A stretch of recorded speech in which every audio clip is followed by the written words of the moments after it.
Ladies and gentlemen, welcome to another episode of Leadership in Politics with Dr. Abraham. With me today is Karina Sturm. Karina is going to share with us her experience with hidden disability. She has recently finished her academic study, and one of her projects was making a movie about disabled individuals with hidden disability. There is a specific, it's called EDS. This, what she was going to talk with us, she's going to share her experience, her personal experience, but also the experience of many within the community, disabled community, especially on hidden disability. Karina, welcome to the show. Thank you so much for having me. Of course, and thank you for sharing your story with me, and then we're going to, in turn, we're going to share it with our audience. In addition to your personal experience, recently finished your master, but in line with that, you became a filmmaker. You created a film. You created a film, and your minor was journalism, but you created a film about individual with EDS that's based on a personal journey. Share that with us. That's please. correct. Share that with My us. personal story. So, I developed some really severe symptoms in 2010. So I was pretty healthy as a kid, very active. I did lots of sports. And then all of a sudden in 2010, I became very, very ill. And I went to probably about 50 doctors all over Germany. I'm a German native, so that's where my journey started. And nobody really could figure out what was wrong with me. They mostly didn't quite believe what I was telling them. So I got lots of misdiagnoses. They told me it's all in my head. At some point, I decided this needs to stop. So I traveled to the United States, and then by accident, more or less, I got diagnosed with Ehlers-Danlos syndrome. And then after that, with lots of conditions that are kind of associated with EDS. For those who don't know what EDS mean, please explain to us what it is. First, it's a hidden disability. Nobody would imagine you have it, but suddenly you tell us you're not only have it, but you're also officially diagnosed as a disabled individual. So you may be an individual that is disabled with hidden disability, and people will not tell. So what the purpose I'm having you on, in addition to share your story, we also want to shine light on hidden disability. First, tell me, what is EDS? What are some of the symptoms? How many people have EDS? And then take me a little bit, or the transition into hidden disability. What is it? We know what visible disability people are handicapped. You see them disabled, but were there many thousands and millions of people who are disabled but with hidden disability? So please guide us through that. Okay, let me try to remember all those questions. So Ehlers-Danlos syndrome is considered a rare connective tissue disorder. So basically all the connective tissue in our body, and pretty much our whole body, is kind of held together by connective tissue. So this whole connective tissue is kind of built in a wrong way. And that can pretty much lead to symptoms in any organ in your whole body. But the most common thing is that people are very hypermobile. So their joints can be bent almost like the people in a circus, for example. So they are very flexible. With that comes a lot of chronic pain. People can dislocate and subluxate their joints. They can have a multitude of other symptoms because EDS is associated with something called comorbid conditions. So it's like other conditions that are kind of connected to EDS that we can have, and many of us have, multiple of those as well. The skin can be affected, the blood vessels, the heart, your gastrointestinal tract, so pretty much everything. EDS is considered rare, so it's believed to, usually it's said 1 in 5,000 people have EDS, but there are different types, and there are rarer types that affect only a handful of people worldwide. And then there is the most common type, which is the hypermobile type, and it's kind of discussed if it's really rare or if it's just kind of rarely diagnosed. So it might not even be rare. In terms of invisible disability, so all of these symptoms that I just told you are invisible, right? You don't see if a person has chronic pain, you don't see if a person, is very hypermobile or whatever. It's all something that isn't obvious for the eye. So people sometimes use a wheelchair, and then the public considers them to be disabled because they are in a wheelchair, but other times they just walk completely fine. So it's from a day-to-day basis how we feel, what kind of useful supportive devices we use, like a wheelchair, a crutch. So, but most of the time it's pretty invisible, and that's something that the people around us often don't understand. Okay, so you may have EDS, but if it's an extreme level of EDS, you may be using some supportive devices like wheelchair to help you move, transport from one place to another. But at times, you may still have EDS, but you don't need any wheelchair because you can walk, but you're still disabled. I mean, it's a spectrum. So there are some people that are on the more like severe side that are even like maybe in bed all the time, that can't even get up. And there are people that use wheelchairs. There are people that use crutches. There are people that don't use any devices. But then the kind of tricky thing is, for example, in my case, I can use all of these things. Like sometimes I have so much pain I can't get out of bed. On other days, you see me walking around normally, and I can do this for an hour, and you don't see anything wrong with me. And then there is a day where I use a wheelchair. So it's like really pretty much depending on you on how this particular day is for you. Based on your experience, is it because you have specific activity you've done ahead of time caused you to have pain, or this pain comes from nowhere? Why would both you? Actually? I mean, I can only speak for myself because EDS is such a diverse condition, so everyone kind of feels different. But in my case, chronic pain can flare up because maybe I dislocated a joint the day before, which can happen with pretty much any regular normal movement. But sometimes it's influenced by like environmental factors, like if there's too much humidity or if it's too cold, then I have more pain. Or if I went grocery shopping and maybe I lifted something that was a little bit too heavy, but I didn't realize it that moment, but then I realize it the next day because my pain flares up. So it's like the first time, I so it's like a lot of things that can actually happen that make your pain worse, but then sometimes you don't even know a trigger, it just happens. Before we talk about the film you created based on your experience and the experience of others, tell me and tell others, what should people know about people with hidden or invisible disability? What you want them to know? I generally wish that people would just not be so quick to judge.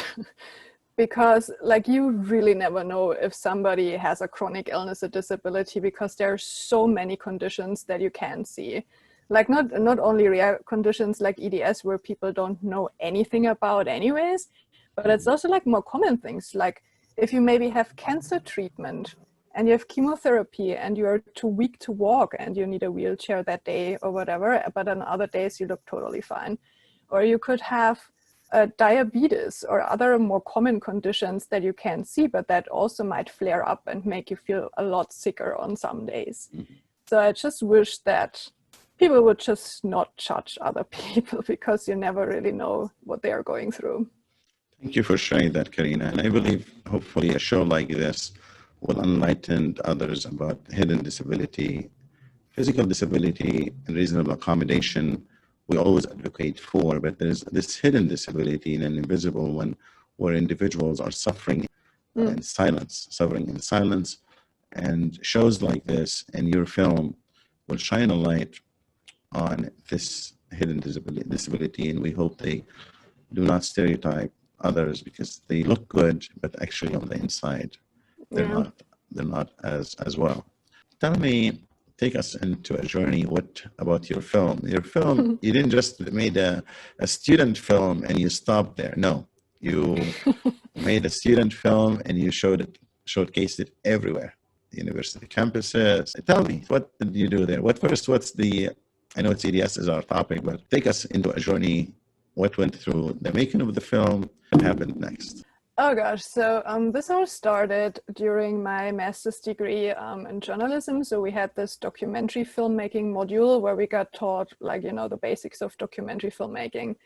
And for some reason, like, I knew beforehand, before I even started the degree, that I wanted to make a film about EDS, because it's just like, it's so close to my heart, it just made sense. I had no idea about filmmaking back then, and I'm not sure if I have an idea about it now. But I just like decided to start. So I bought a camera, and then I contacted people in 6 different countries. So I filmed in 6 different countries, all people with, you know, different ages, different kinds of EDS, different challenges. And I just wanted to like highlight all the challenges all people with invisible disabilities kind of share. It took me about 2 years to finish the film. I traveled around the world, which was incredibly tough physically because I didn't have a team of filmmakers. Yeah, I could imagine. I also didn't have any funding or anyone like who would come with me to film. So I did this all by myself, which did cause some like major flare-ups of some of my symptoms every once in a while. Yeah, and then it was supposed to be like a 20-minute short documentary. And then it turned out to be a feature-length film in the end because I just couldn't keep it short because there was just so much to show and to tell. Yeah, and then I graduated from my master's degree a few months ago. And you said that I showed the film everywhere, which it was kind of planned to be shown in a lot of locations. But then unfortunately with the pandemic, we had to cancel many of those events because it was obviously not safe. I understand. Mind you, we met before COVID, and you shared with me all this information. Was it University of Laverne was one of them? No, Chapman University. Chapman University. Did you show it there, or you haven't had the chance? Okay, so this is one of them. That was the last time before the pandemic that we could have a screening, yes. And then, you know, it kind of didn't work out anymore. But that was an awesome screening. That was really cool. Lots of people came and they were very, very supportive of the film. So that was a highlight for me. Good. And are you planning, or have you put it online yet? Or yes. So it's online and you're going to share the link with us.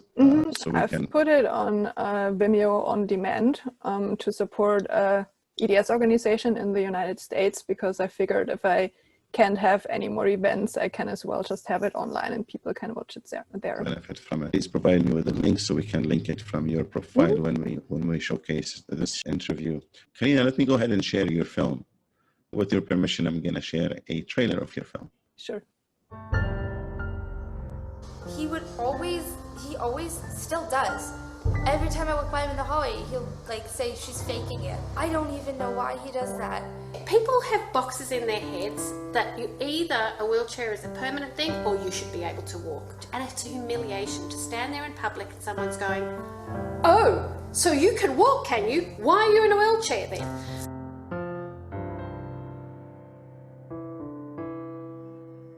Also jeder neue Arzt, den man muss, ist Stress für mich, purer Stress. Wenn der das erste Mal mich komisch anschaut, dann habe ich Panik, dann kriege ich Herzklopfen, Schweißausbrüche, dann will ich gehen. It's kind of like shouting at the sky when it rains. You just want one person to back you and one person to believe you. And if you not have to go through the pain of vindicating yourself again and again and again.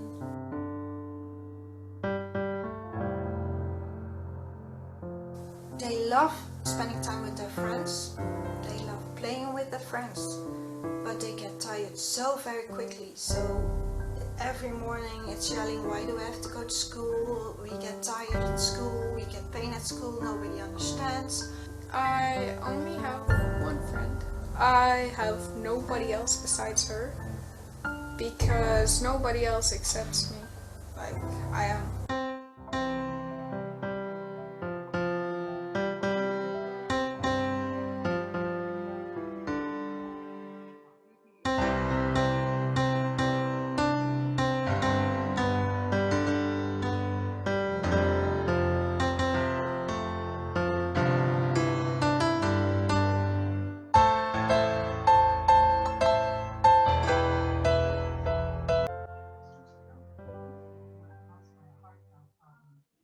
That was very nice. Thank you so much for sharing this film with us. And we will also put the link in your profile so people will see it as well. What else do you want to share with us? Tell me more about Karina. What are you doing now? Are you working as a journalist now, or what are you doing? Yeah, so my main focus is journalism. I do some like multimedia things, so like short videos, some audio, but mainly writing. I would love to do another film, but that's just like physically so challenging that I'm not exactly sure how to like put this together again. What would be the topic? Would be also EDS, or would you talk about something else? No, probably some other chronic condition or disability. So that my kind of niche is medicine, science, chronic illness and disability. So I try to, the focus of my master's thesis was how to represent people with disability in an accurate way. Because as you know, it's often like stereotypical in media.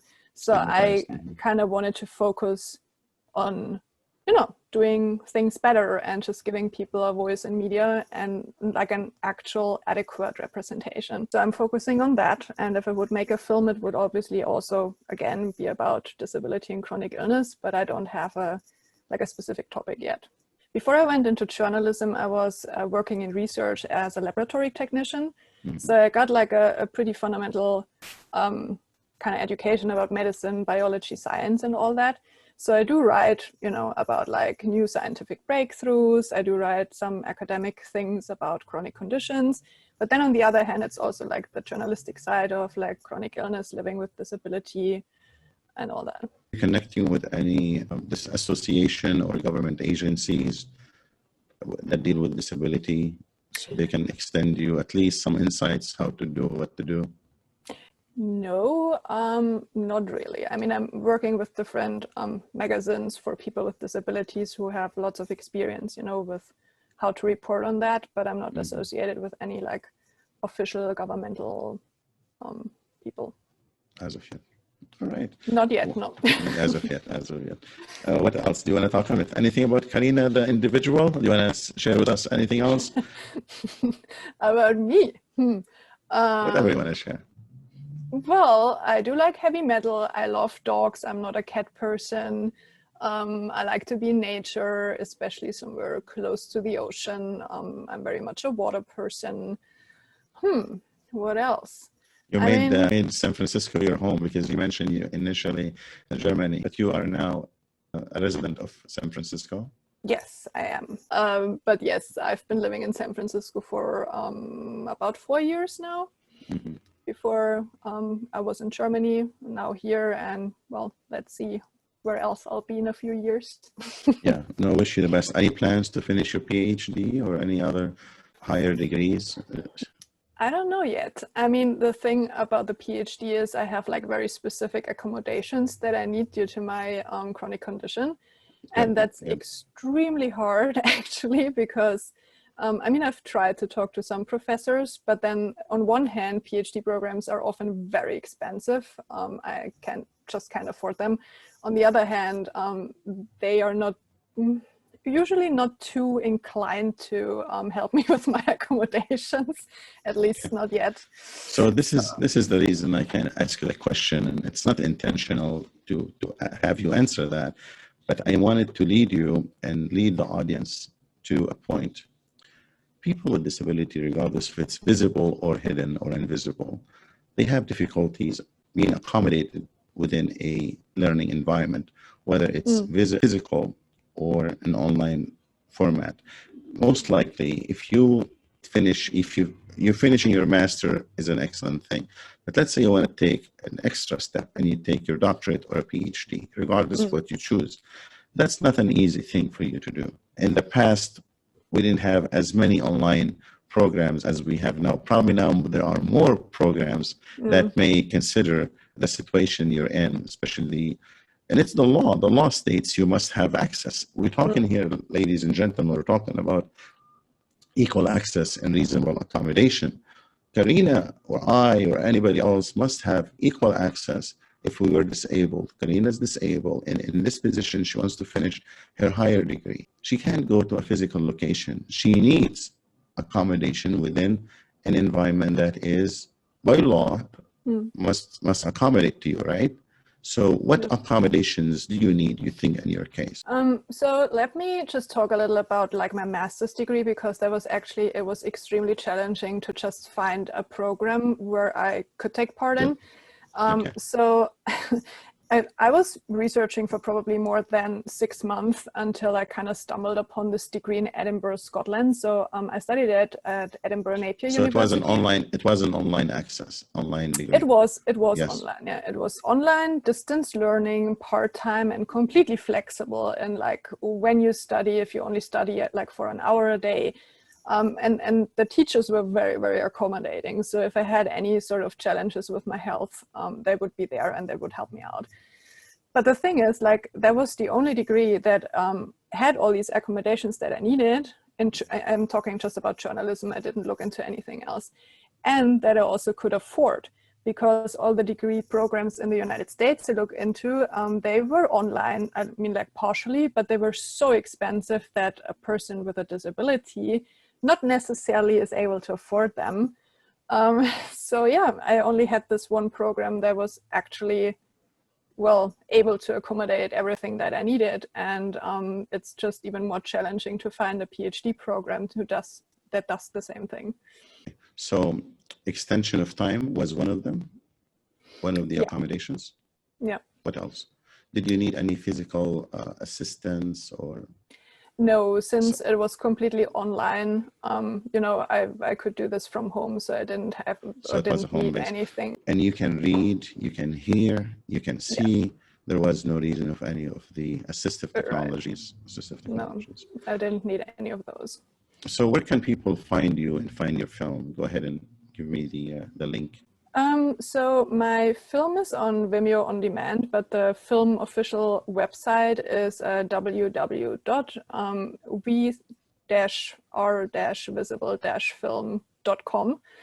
And then, my personal social media, I can send you all the links. And yes. My personal journalistic portfolio is Karina-Sturm.com. Karina, thank you for sharing your story with us. I wish you the best of luck. If I can be personally in any way of help to you, please let me know.